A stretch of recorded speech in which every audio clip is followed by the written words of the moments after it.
ओम नमो भगवते वासुदेवाय। ओम नमो भगवते वासुदेवाय। ओम नमो भगवते वासुदेवाय। ओम अज्ञानतिमिरान्धस्य ज्ञानाञ्जनशलाकय चक्षुरुन्मीलितं येन तस्मै श्रीगुरवे नमः। श्रीचैतन्यमनोभीष्टं स्थापितं येन भूतले स्वयं रूप कदा मह्यं ददाति स्वपदान्तिकं। नमो ॐ विष्णुपादाय कृष्णपृष्ठाय भूतले श्रीमते भक्तिवेदान्तस्वामिन्निति नामिने। नमस्ते सरस्वते देवे गौरवाणी प्रचारिणे निर्विशेषशून्यवादी पाश्चात्यदेशतारिणे। जय श्री कृष्ण चैतन्य प्रभो नित्यानंद श्री अद्वैत गदाधर श्रीवासादि गौरभक्तवृंद। हरे कृष्णा कृष्णा कृष्णा हरे हरे, हरे Ram Ram Ram Hare Hare.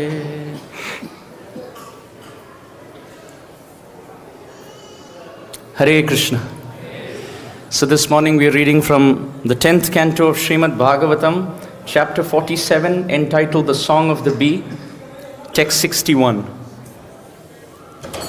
Asam aho charanarenu jusham aham syam vrindavane kimapi gulmalataushadhinam या दुस्त्यजं स्वजनम आर्यपथम च हित्वा भेजुर्मुकुंद पदवीं श्रुतिभिर्विमृग्याम्।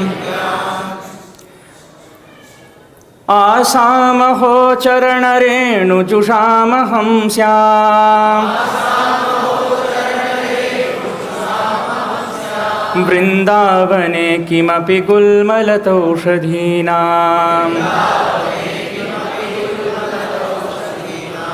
या दुस्त्यजं स्वजनमार्यपथं च हित्वा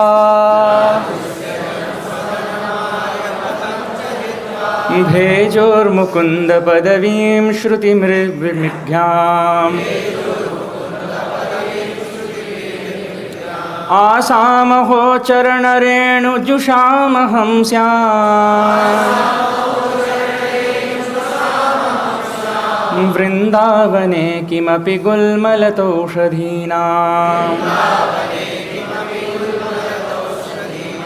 या दुस्त्यजं स्वजनमार्यपथं च हित्वा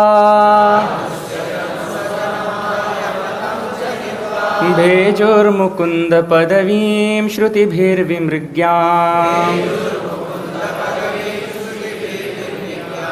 आसामहो चरणरेणुजुषामहं स्याम् वृन्दावने किमपि गुल्मलतौषधीनाम्।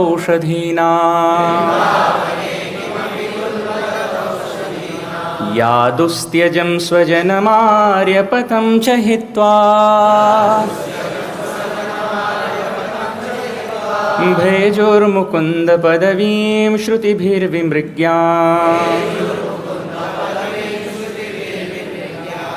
Asam of the gopis, aho, O Charanarenu, the dust of the lotus feet, Jusham, devoted to, Aham Syam, let me become, Vrindavane, in Vrindavan, Kim Api, anyone, Gulmalata Aushadhinam,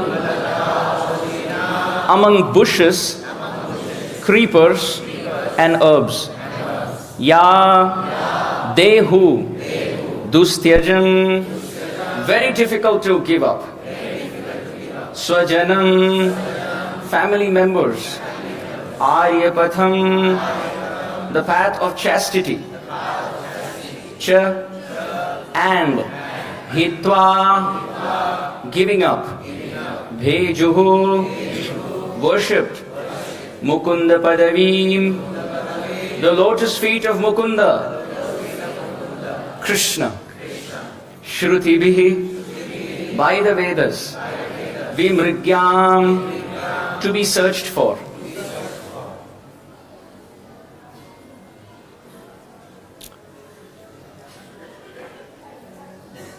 Translation and purport by His Divine Grace A.C. Bhaktivedanta Swami Srila Prabhupada ki. Translation. The gopis of Vrindavan have given up the association of their husbands, sons and other family members who are very difficult to give up. And they have forsaken the path of chastity to take shelter of the lotus feet of Mukunda, Krishna, which one should search for by Vedic knowledge. Oh, let me be fortunate enough to be one of the bushes, creepers, herbs in Vrindavan, because the gopis trample them and bless them with the dust of their lotus feet. Purport. The word meanings and translation for this verse are taken from Srila Prabhupada's English rendering of Chaitanya Charitamrita Antilila chapter 7, text 47. Sri Uddhava here shows the perfect Vaishnava attitude of humility. He does not pray to be equal to the gopis in their exalted state or stage of love, but rather to take birth as a bush or creeper in Vrindavan, so that when they walk upon him, he will get the dust off their feet and thus be blessed. The shy gopis would never agree to give such blessings to a great personality like Uddhava. Therefore, he cleverly sought to get such mercy by taking birth as a plant in Vrindavan.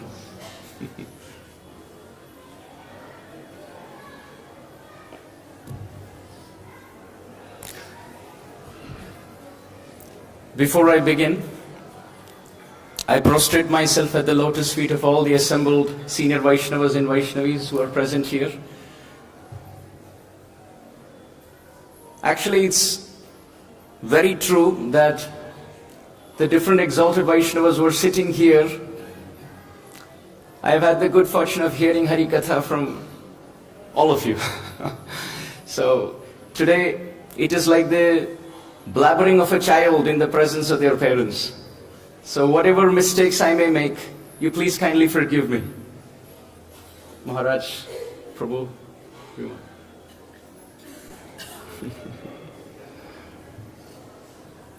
to all the assembled Vaishnavas and Vaishnavis, I offer my obeisances to you. Vancha kalpatarubhasya.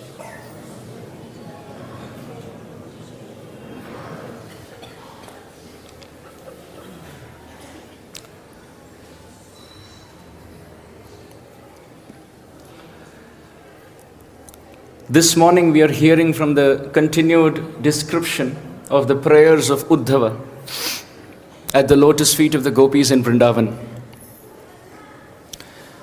There are 6 prayers in total from text 57 onwards. So we already finished 3, 58 actually, 58, 59, 60, and this is the 4th, and 2 more verses after this. Uddhava's position in the Srimad Bhagavatam is certainly unparalleled. We can find him speak to Sri Vidura in the 3rd canto, and that is where the exalted prayer, the most famous prayer, Aho Bakiyam Stanakala Kutam, finds its place in the Bhagavatam. Although the pastime of the deliverance of Putana is described in great detail by Shukadev Goswami in the 6th chapter of the 10th canto, but Uddhava, while speaking to Vidura in the 3rd canto, invokes that verse.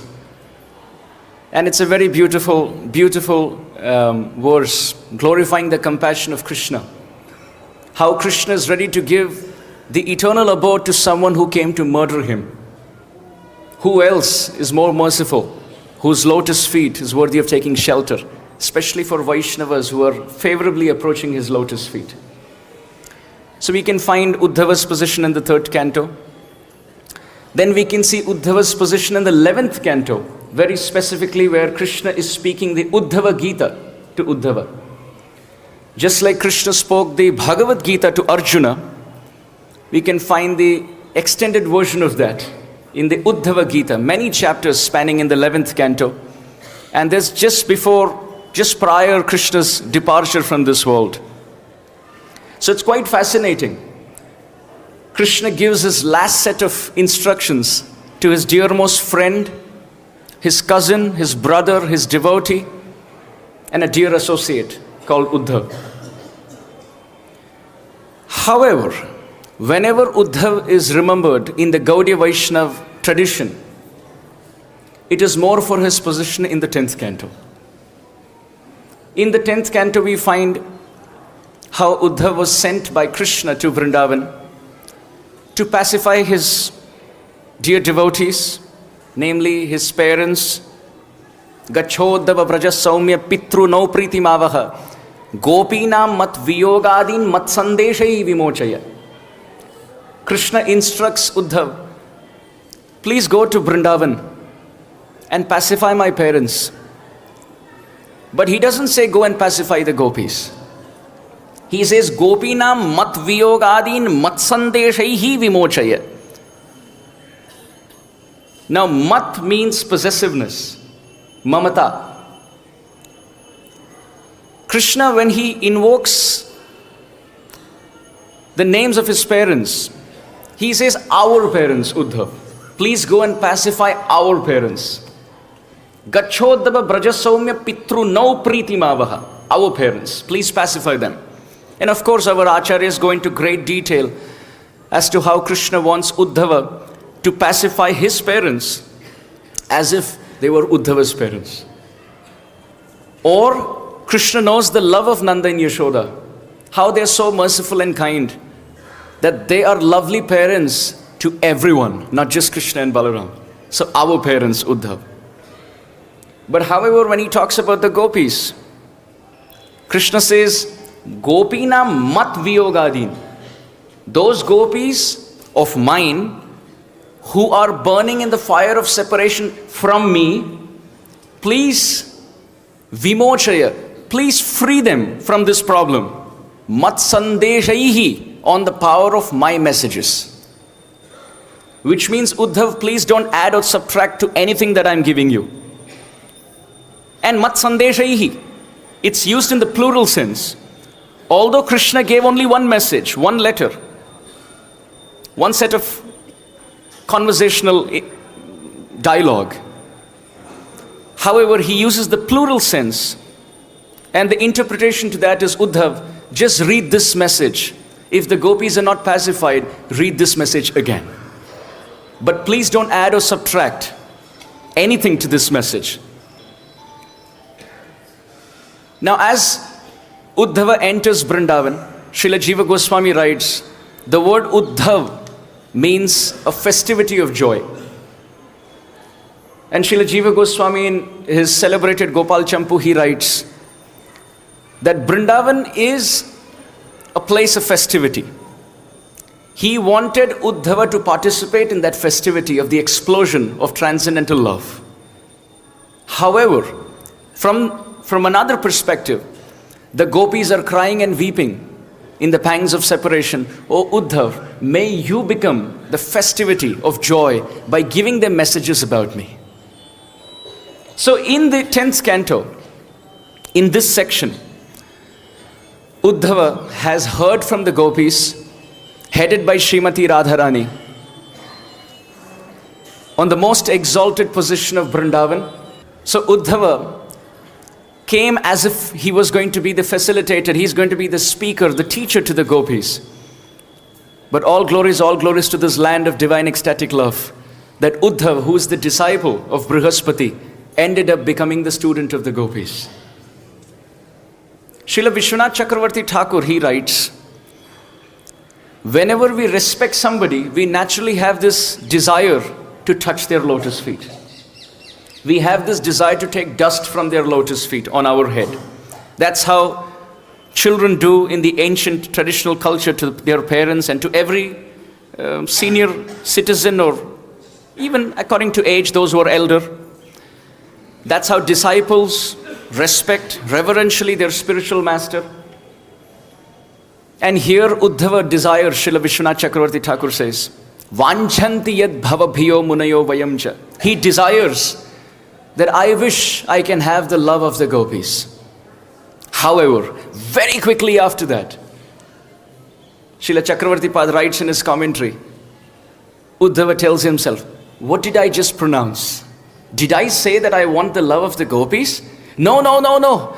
I only want the dust of their lotus feet. I don't want anything else. But however, if I go to the gopis and I ask them, please give me some dust from your lotus feet, the gopis are so humble that they would never do this. So Srila Vishwanath Chakravarti Thakur writes, Uddhava was thinking of plans by which he could get the dust from the lotus feet of the gopis. If I, by being Uddhava, the disciple of Brihaspati, the human disciple of Brihaspati, by being the dearmost friend of Krishna, if I can get the dust of the gopis in a human form, then may I become a blade of grass in Vrindavan.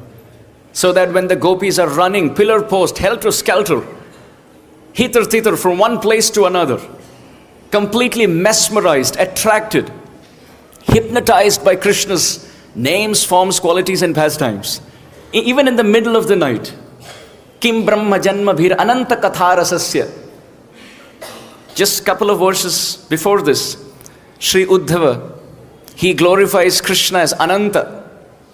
And he says, Krishna, you are Ananta. In Sanskrit, the word Ananta means unlimited. And it has multiple streams or rivers of meanings. Krishna Tulya Bhagavat Vibhu Sarvashroy, Prati Shloke Prati Akshare Nana Arthe Koi. Every word of Srimad Bhagavatam is like an ocean, where there are waves of Sanchari Bhavs, emotions, and there are rivers of meanings. So for the word Ananta, as an invocation to Krishna, one meaning is, my Lord, you're unlimited. Unlimited in your beauty, unlimited in your sweetness.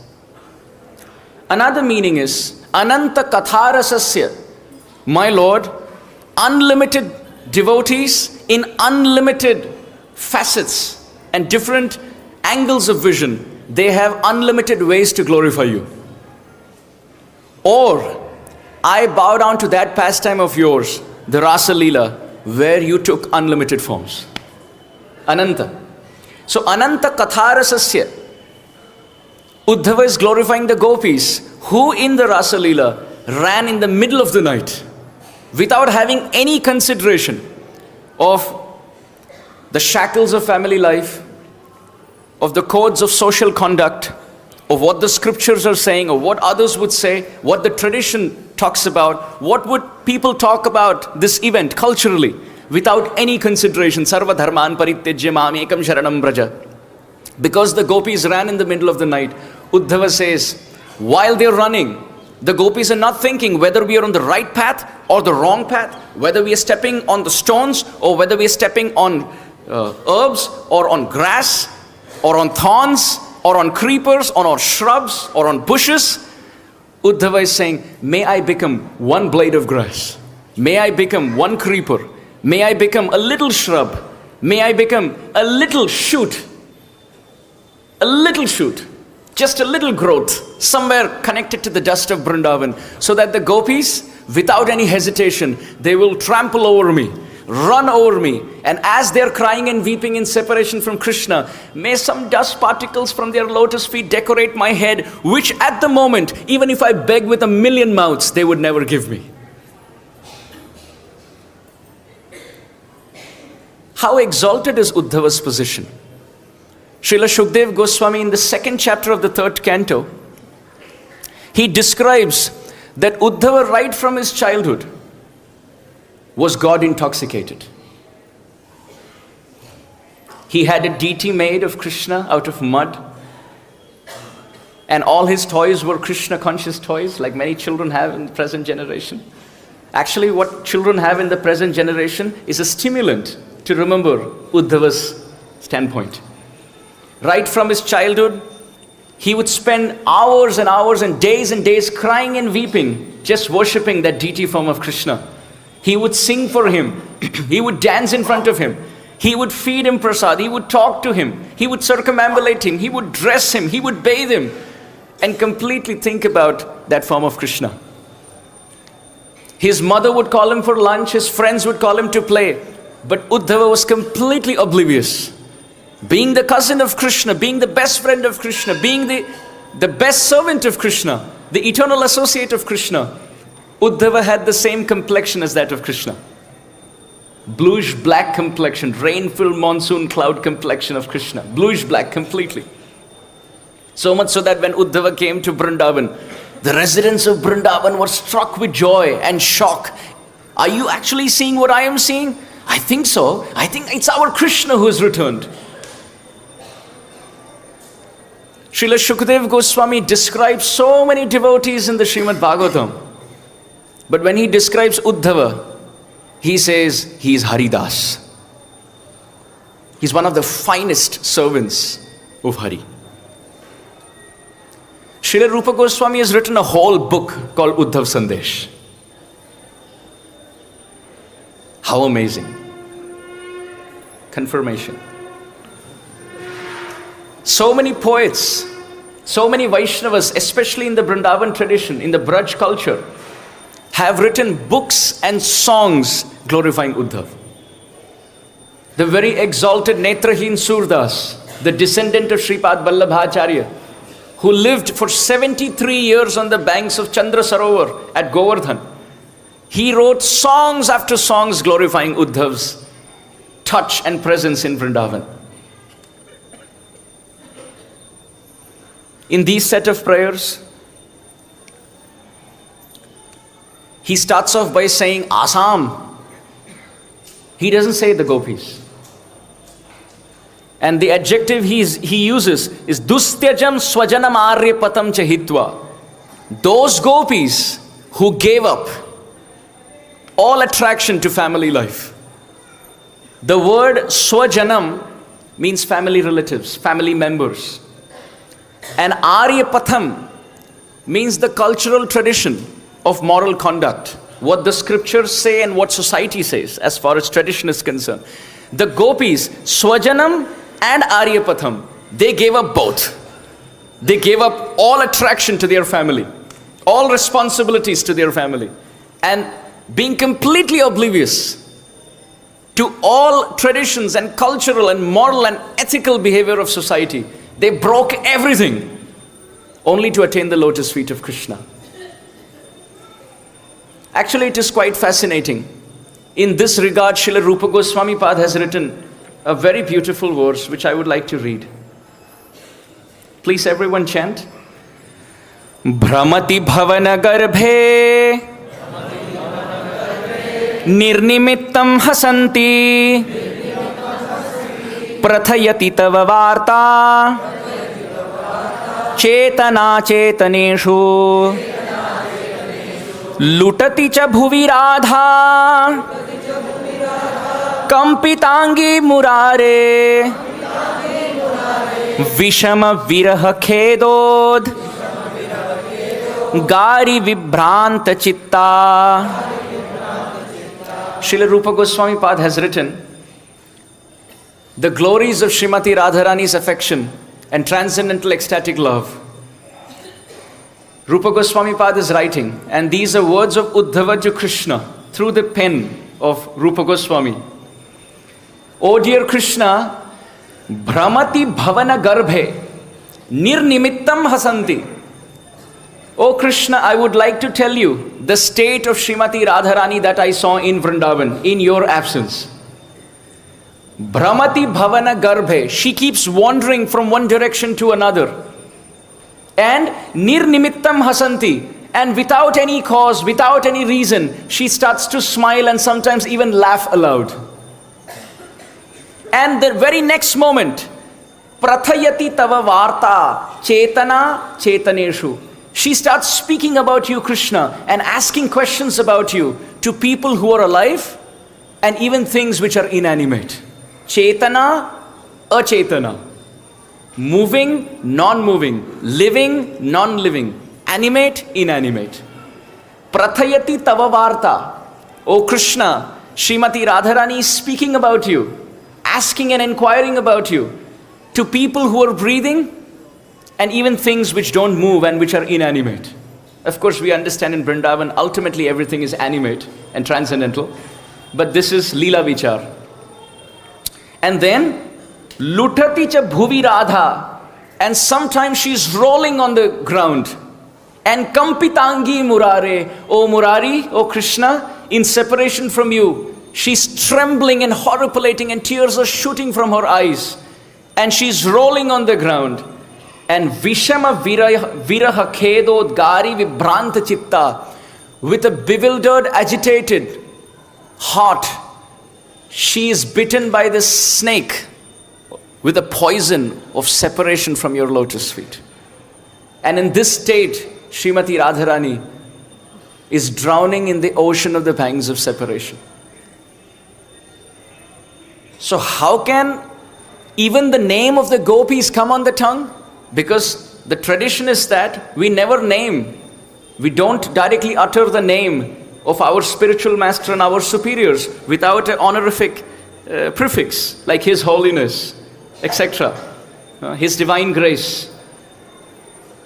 So Uddhava, instead of saying gopis, he's saying those great souls, those great devotees who have given up everything just to serve Krishna. And it's quite astonishing, the description that comes with respect to the love of the gopis. Many times, the position of the gopis is misunderstood, and sometimes those who are not of the culture, the Bhagavat Parampara, they think the gopis are actually symbolic of immoral activities. But actually that is not true.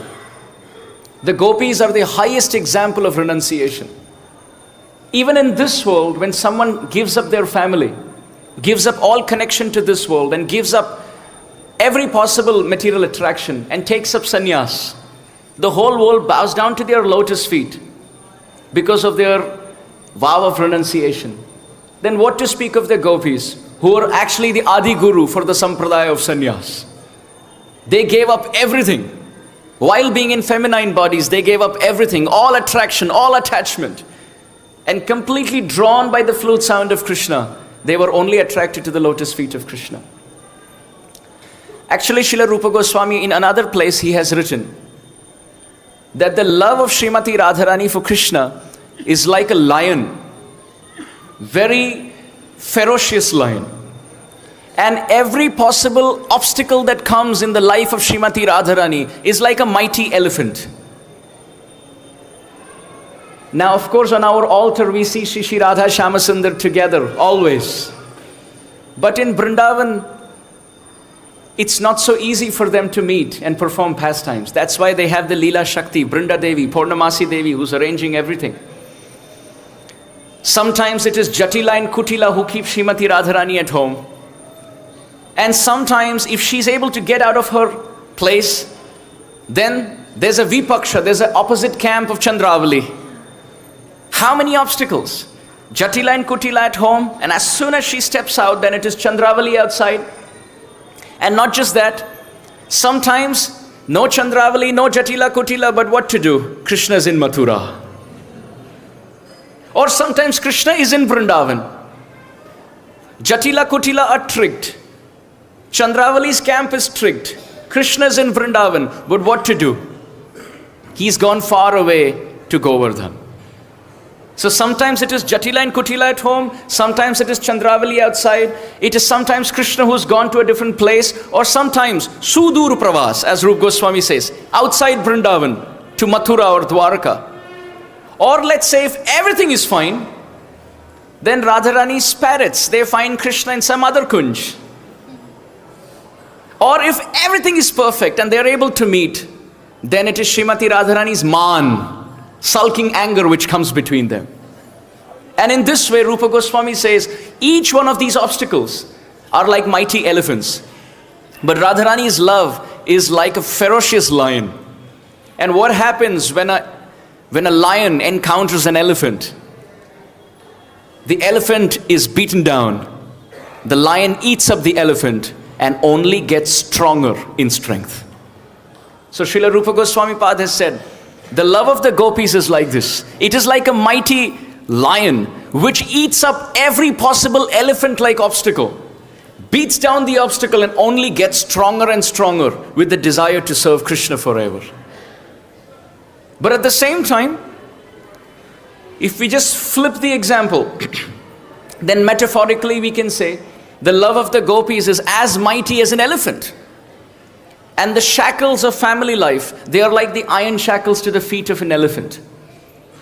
When an elephant is shackled at the feet with iron chains, you see that the elephant, when it gets intoxicated, maddened, the elephant which is bound by the chains of iron shackles now becomes ready to break and cut through all these iron shackles and start running towards its goal. It's not the iron shackles which make the elephant strong, but breaking the iron shackle only shows the might of the elephant. So similarly, it's not the attachment or the shackles of household duties which makes the love of Radha and Krishna stronger. Actually, their love is so strong, swata siddha. It is completely perfect and eternally strong that breaking these shackles only shows the world how strong the elephant-like love of the gopis is. And we are all saying this because, just to kind of elaborate the term, swajanam are patam cha hitva. The gopis gave up all of these attractions. Also, another thing can be mentioned. In this world we can see, when water runs through pipes, when water is running through a pipe, a straight pipe, how many of us like to see that water? How many of us would love to see water running through a pipe? Nothing so fascinating. But how many of us love to see water jump through cliffs, through big rocks, where there's a lot of distance and they're making that distance, that leap, that jump, Niagara Falls. People are taking long destination trips to go and see that. Why are we saying this example? We are mentioning this example because the taste that Krishna tastes in Dwaraka, in Madhuri Rati, with all his queens, in Swakhiya Ras, it is like water running through the pipe. It is sweet, but it is public. Krishna and Rukmini can just be on a chariot and go in public and everyone would just shower flowers and there's absolutely no obstacle between their meeting. So it's sweet water, but it's water running through a pipe. But in Vrindavan, Parakhiya Ras, Parakhiya Bhave Jahan Brajete Prachar, Parakhiya Bhave Bina, Braja Base Bina Nahi Anyatra Bas. Kaviraj Goswami Pad has said, Ati Rasera Ulhas. Parakhiya Bhave Ati Rasera Ulhas. That this Vrindavan experiences the explosion of Parakhiya Ras. And that is like the love of the gopis in the form of water jumping through cliffs and moving through rocks. We can see when Ganga flows through rocks, sometimes the water is jumping over the rocks and sometimes making her way through the rocks and from the side. It's very beautiful. So Vrindavan, Madhuri Rati here is like that. The rocks are the obstacles. Swajanam, family life. Everyone's holding the gopis behind. Or Aryapatham, what will society think? What would the superiors talk about? Those are like rocks. But the love of the gopis is like the flowing of the Ganga around these rocks and sometimes jumping over these rocks and through these cliffs, and it becomes like the Niagara Falls, splitting in multicolors. So Uddhava has experienced this and he's saying how glorious are the gopis. Even in the Brihad Bhagavatamritam we can see Srila Sanatana Goswami explaining the exalted nature of the love of the gopis. In fact, in the Shat Sandarbha, Srila Jiva Goswami has a whole chapter on the glories of how the gopis are even more exalted than the queens of Dwaraka. And then he has a whole chapter how Srimati Radharani is the crown on the head of the love of the gopis. Srila Jiva Goswami. So all our acharyas have written about this. So in this context we can understand, Srila Vishwanath Chakravarti Thakur is writing that Uddhava is not saying, when oh when will that day be mine when I can become like the gopis. Out of utter humility, he says, I just want the dust from their lotus feet, which actually means service, seva. What does dust actually mean? Dust means the feet, and feet means to follow the person in obedience, to serve them according to their desire. It's called Vishrambhena Guru Seva. Gaurava Bhavena and Vishramba Bhavena, both out of reverence, serving our superior, yet at the same time, out of some affection and intimacy. So, asking for the dust from somebody's lotus feet only means humble menial service. And we can see this idea of begging for the dust from the lotus feet throughout our Shastras. We can see Prahlad Maharaj in the 7th canto talking about Mahiyasam Padarajobhishekam, that the greatest treasure in the 3 worlds is the dust from the lotus feet of pure Vaishnavas like Narada Muni. Or we can see in the conversation between Maharaj Rahuguna and Jada Bharat, Vina Mahat Padarajobhishekam. Jada Bharat is telling Rahuguna that the only secret to all success in spiritual life is complete obedience to the lotus feet of our spiritual superiors. And that is signified by begging for the dust of their lotus feet. Or we can see Adadanas Trinam Dantair Idam Yache Puna Puna Srimad Rupa Padam Bhojau Dhuli Syam Janma Janmani. Srila Raghunath Das Goswami Pad has written, lifetime after lifetime I only aspire to be an insignificant speck of dust at the lotus feet of Rupa Goswami. Which means, may Sri Rupa Goswami always keep me at his lotus feet in the form of service. May I become a servant of Rupa Goswami. That's it. Many times we can find, even in the Braj culture, when you want to invite somebody home, they will not say, Aap aiye. They will say, Aapke Shri Charan padare. May your lotus feet enter my house. That doesn't just mean the feet. It means you refer to the whole person, but out of humility, you refer to their feet. This goes even a step ahead. Not even their lotus feet, but the dust under their lotus feet. Therefore, Bhakta Pada Dhuliyar, Bhakta Pada Jal, Bhakta Bhukta Avashesh Tini Mahabal. Chaitanya Charitamrit. That the dust of the lotus feet of a pure Vaishnava is one of the 3 powerful mediums by which we get empowered in the path of bhakti. Of course, it does also mean the dust from their feet, but mainly it means the path that they have taken. When someone walks on their spiritual journey, taking the dust from their feet means Mahajano Yena Gata Sapantha, following their moods, following their instructions. Talking about the dust of the lotus feet, the dust of the lotus feet of the gopis and the Brijbasis and the devotees is so dear to the Lord that He Himself, He follows as Sakshi Gopal. Padbhyam chalanyo pratima swarupo brahmanya devo hi shataha gamyam desho yayo vipra kritet bhuteham tam Sakshi Gopalam aham natosmi. Kaviraj Goswami Pad has said, I bow down to Sakshi Gopal, who walked behind his servant only to get the dust from the feet of the servant on him. How beautiful. Nirapeksham munim shantam nirvairam samadarshinaha anuvrajamyaham nityam puyayityangri renubihi. Although in the Bhagavad Gita, Arjuna tells Krishna, Pavitram paramam bhavan, my Lord, you are the most pure entity. Krishna is mentioning, I get my purity when I bathe in the dust of the lotus feet of my pure devotees. This is why Krishna mridam bhakshitavan iti matre nyavedayan. He himself sat in seclusion as a child and ate the dust of Vrindavan. Same point, charana renu jusham. Uddhava is aspiring to be the dust of the lotus feet of the gopis. And the way he's asking, Srila Jiva Goswami has commented in his Vaishnav Toshini Tika something amazing. He says Uddhava could have said, may I become a tree in Vrindavan. Srila Jiva Goswami Pada said, but then what will happen is the gopis will put me to use, but they will touch me with their fingertips and pick some flowers and leaves in the service of Krishna. But I don't want that. I want the dust from their feet. So if I become a tree, I won't get it. So may I become Gulma, Lata, Aushadhi. Srila Jiva Goswami Pad says they are in increasing order of decreasing height. Increasing order of decreasing height. Like the word Gulma means shrubs in Vrindavan.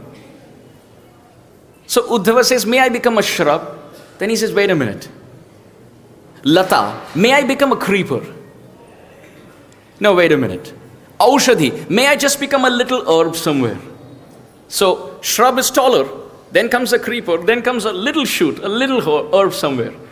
So Srila Jiva Goswami Pada said, with increasing desire to attain the love of Vrindavan, Jiva Goswami's explanation is Uddhava's increasing desire has come with increasing humility. And therefore, there's decreasing height. May I become a tree? No. May I become a shrub? No. May I just become a creeper? No, let me just become an herb. So Gulma, Lata and Aushadhi go in that order. May I just be connected to the dust of Vrindavan, so that when the gopis are running, hearing about Krishna, without any consideration, they may trample on my head. And may I be blessed with the dust of the lotus feet of those gopis, who are the greatest example of divine ecstatic love. Krishna himself has said, Trailokyam prithvi dhanya, tatra vrindavanapuri, tatra tu gopikam partha, tatra radha abhidhamama. Hey Arjun, in the Puranas, Trailokyam prithvi dhanya. Of all the three worlds, Trailokya, in the three worlds, Prithvi Dhanya, Mother Earth is most glorious. But Tatra Vrindavanapuri, in different places on earth, Vrindavan is most glorious. Tatra tu Gopikam Partha. But in Vrindavan of all the Brajbasis, the gopis are the highest. But among the gopis, Tatra Radha Abhidhamama. Srimati Radharani's position is the highest. Srimati Radharani ki... So Uddhava is aspiring for this, but at the same time there's a fight of humility in his heart. Great hankering, may I get, but then I don't deserve it. I don't think I should ever get it. No, I want it, but I don't think I deserve it. No, but I want it. No, I don't think I deserve it. And in this pull of the string on both sides, on one side of the string is I want it, so it's going high. And on the other side of the string, I don't deserve it. So first he says, Charana Renu. Oh. Gulmalata Ushadina. How can I get it? Not possible. So with greater experience of divine love, greater humility. Srila Prabhupada has written in this context, I would like to read Srila Prabhupada's purport. Srila Prabhupada's purport to Canto 6, chapter 17, text 14, 6, 17, 14 purport. Srila Prabhupada has said, unless one is humble and meek, one cannot qualify to sit at the lotus feet of the Lord. In context to Uddhava's prayer. Another purport of Srila Prabhupada. This is Canto 4, chapter 30, text 29. 4:30, 29. Srila Prabhupada writes, a very advanced devotee doesn't think himself advanced. He is always very humble. Another purport of Srila Prabhupada. 7:127. Canto 7, chapter 1, text 27. Srila Prabhupada writes, a pure devotee always thinks himself more deficient than everyone else. If a devotee approaches Srimati Radharani to offer some service to Krishna, even Srimati Radharani thinks that this devotee is greater than me. This is Srila Prabhupada's purport. 7:127. And Srila Prabhupada himself exemplified this unparalleled level of humility. I was hearing Prithu Prabhu speak about Srila Prabhupada in the past. And please forgive me if I get the details wrong. You thinking of the same pastime? I heard from Prithu Prabhu a very beautiful offering. He was mentioning how Srila Prabhupada, was it at a university? At Sweden. In Sweden, Srila Prabhupada was speaking. And Prabhu explains in the audience, people were not of the first class thought process. They were pretty rowdy in their nature. And Srila Prabhupada in that talk was speaking of first class, second class, third class, and fourth class. He was speaking about Brahmana, Kshatriya, Vaishya, and Shudra. And at the end of the talk, one person put his hand up and he said, "Oh, so Swamiji, you're talking about the 4 classes. You think you're first class? You and your followers, you think you're first class? Sitting on the stage with big celebration? You think, holier than thou? You're talking of these 4 classes. You think you're first class?" And Prabhupada immediately folded his palms with tears shooting from his eyes. He said, "No, I am 5th class. I consider myself the servant of the 4 classes." This is Srila Prabhupada. We're not talking about you and me. We're talking about Srila Prabhupada's humility. When Srila Prabhupada got devotees to the grand opening of the Mayapur Chandrodaya Mandir, ISKCON temple, he was success from all considerations, from all standpoint.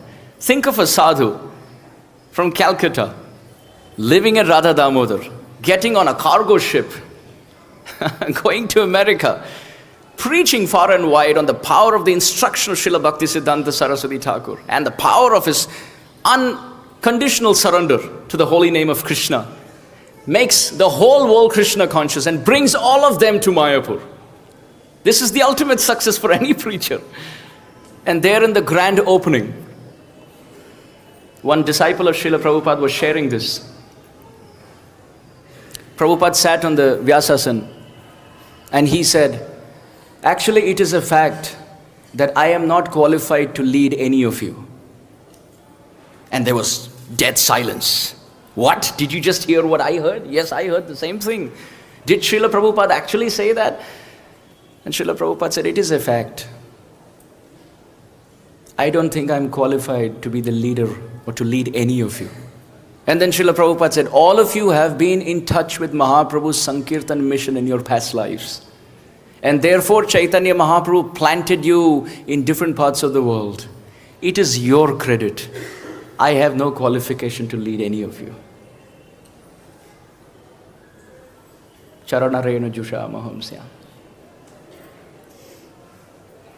Prabhupada's humility. One time one devotee was explaining, he came to Srila Prabhupada's room and he said, "Srila Prabhupada, you are the greatest preacher. What you have done, nobody has done. You are the greatest preacher." And Srila Prabhupada immediately shook his head and he said, "No, my Guru Maharaj is the greatest preacher." And the devotees were thinking, "But I thought you preached worldwide."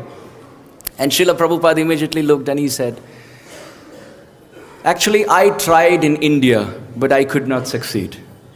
But my Guru Maharaj established 64 temples in the same India that I tried."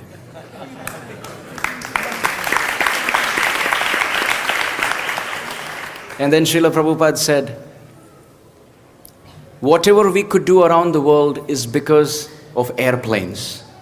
There were no airplanes in the time of my Guru Maharaj. If my Guru Maharaj was given airplanes, he would be preaching in another world." And while leaving the room, Srila Prabhupada touched his head to the picture of Srila Bhaktisiddhanta Saraswati Thakur. So Saraswati Thakur, Prabhupada's lotus feet, and Prabhupada touched his head, said "Jai," and left the room. Such unparalleled humility. "Dinera adhika daya kare Bhagavan, pandita kulina dhani bada abhiman." Only the meek and humble inherit the kingdom of God. This is what Uddhava is teaching here.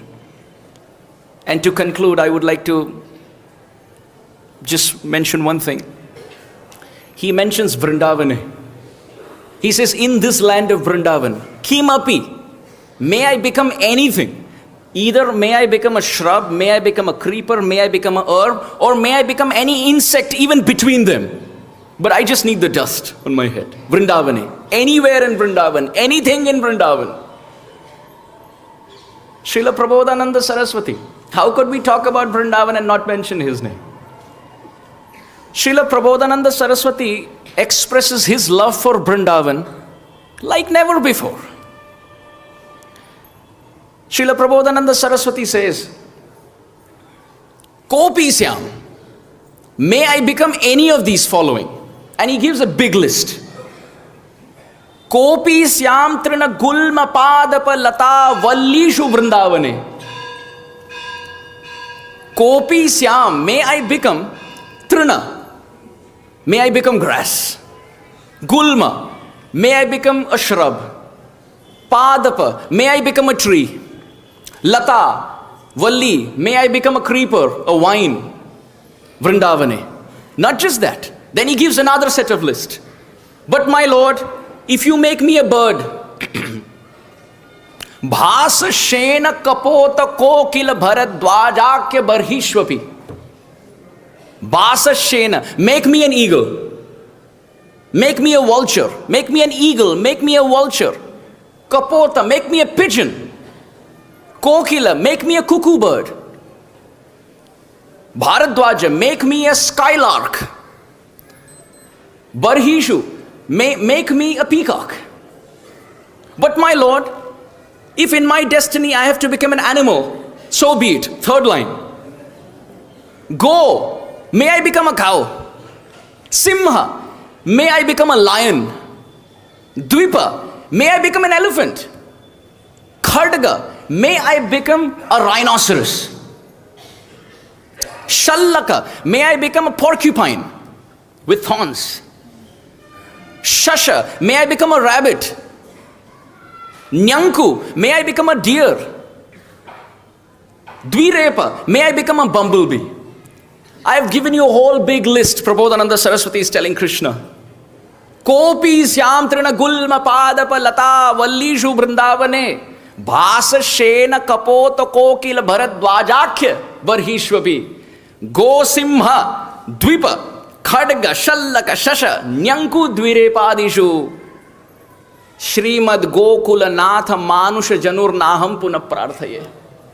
I am ready to become any of this in Vrindavan, but I never beg you to make me a human outside. I will never beg.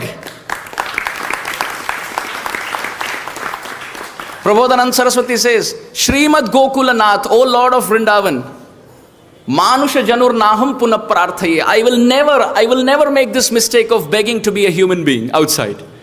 But in this land of Vrindavan, connected to the dust of the feet of the Brajbasis, may I become any of this, and I will consider this to be the blessing in my life. Following the same thing, the line of thought is Uddhava aspiring to be a blade of grass. Brahmaji aspiring to be mountain hills in Barsana. Narada Muni and Lord Shiva aspiring to become gopis, to be in Vrindavan. Ultimately, for us as sadhakas, when we wrap this verse in a practical level, what are some lessons that we learned? Lesson number 1 that we learn: Uddhava is a Kshatriya and the gopis are Vaishya. But Uddhava did not see on the basis of the color and creed and nationality and caste on the basis of birth. He did not think, I am a Kshatriya, these cowherd women are Vaishya, I am better. The first lesson as sadhakas we learn from this verse: doesn't matter what our nationality is, doesn't matter what our caste and creed and birth caste is. All that matters is, point number 2, those who are more advanced than us, we aspire only to become dust at their feet, which means we only want their service and nothing else. So point number 1, we don't judge Vaishnavas on their background. Point number 2, we aspire only to serve them humbly on the power of their love for Krishna. Point number 3, Vrindavan for us is where we get nourished by the association of devotees. For Srila Bhaktitirtha Maharaj, it was Gita Nagari. For Srila Gaur Govinda Maharaj, it was Bhubaneswar. For different Vaishnavas, where we get nourished in the service of Srila Prabhupada's preaching mission. Although the Dham is Vrindavan, Kshetra Vrindavan, we feel inspired. We get the energy from this land. But we go out and spread this culture of Vrindavan in the preaching spirit, and where we are remembering Krishna and serving in the association of such high-class Vaishnavas. That is Vrindavan for us. And the fourth and the final point, the more we advance, the more humble we feel in our heart. And the more we pray like Uddhava, that my Lord, I don't want anything. Just use me, yena kena prakarena, in some way or the other, in the service to the Vaishnavas. Srila Bhaktivinoda Thakur said, Kita janma ho yatha tu adas, Bahirmukha Brahmajanmi nahi as. I prefer to be an insect in the house of a devotee, but I don't want to be that Brahma who is devoid of devotion. So having said this, we want to just chant one last prayer and then we will wrap up. So please everyone kindly chant. Purna prema rasai sada muraripo dasa sakha cha priyam स्वप्राणार्बुदतोऽपि तत्पदयुगं हित्वेहमासान्दश प्रीत्या यो निवसन् तदीयकथया गोष्ठं मुहुः जीवयत् आयातं किल पश्य कृष्णमिति तं मूर्ध्ना वहामि उद्धवम्. Srila Raghunath Das Goswami has offered this prayer to the lotus feet of Uddhava. And what has he said? Purna prema rasai sada muraripo dasa sakha cha priyam. I bow down to that Uddhava who's full of ecstatic love of Godhead and who's Krishna's servant, friend and dearmost associate. Swapranarbudatopi tat padayugam hitveham asandasha. Although Krishna is dear to him than his own life, he gave up Krishna's association and lived in Vrindavan for 10 months only to serve Krishna in separation. Finally, Pritya yo nivasantadiya kathaya goshtham muhu jivayat. How did he serve the Braja Gopis? Ayatam kila pashya Krishna mititam murdna vaham yuddhavam. When the gopis were crying and fainting in separation, it was Uddhav who was saying, Ayatam, look, he has come. Pashya, look, gopis, look, he has come. Krishna has come. He's almost come. He's right here. Please open your eyes. Look.